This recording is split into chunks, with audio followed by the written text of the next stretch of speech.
এই ভালোবাসার কারণ হচ্ছে যে বাংলাদেশের রাজনীতিতে একটা বিরল ব্যক্তিত্ব,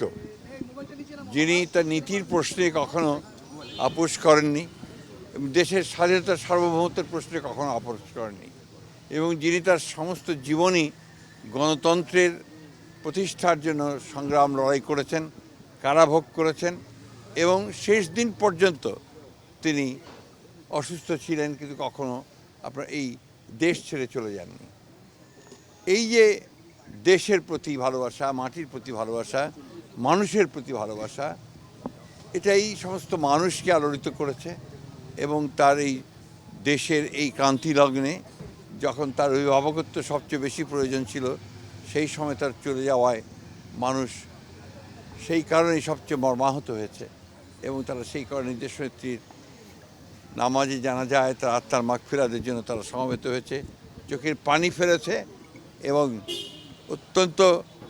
এই আশা নিয়ে গেছে যে তার এই চলে যাওয়ার মধ্য দিয়ে দেশের মানুষ গণতন্ত্রকে প্রতিষ্ঠার দিকে যে কর্তব্য পালন করা, সেই কর্তব্য তারা পালন করবে এবং আগামী নির্বাচনকে সুষ্ঠু, অবাধ, নিরপেক্ষ করে এই দেশের পক্ষে যে শক্তি আছে বাংলাদেশ জাতীয়তাবাদী দল, সেইটাকে তারা বিজয়ী করবে বলে আমি মনে করি। দেশনেত্রী বেগম খালেদা জিয়া যে একটা অবস্থান তৈরি করে গেছেন এবং তার পুত্র আমাদের নেতা যারা তারেক রহমান সাহেব, এর যেমন একটা দায়িত্ব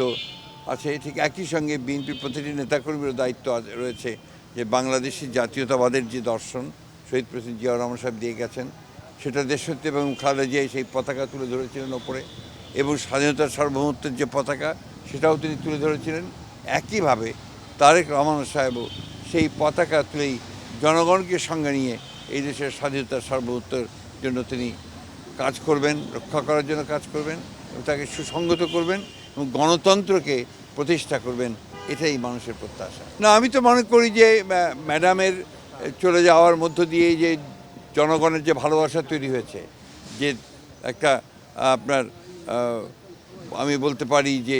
মানুষের মধ্যে যে ইমোশনস কাজ করছে, সেই ইমোশনসগুলো তো নিঃসন্দেহে বাংলাদেশ জাতীয়তাবাদী দলকে আরও বেশি শক্তিশালী করবে।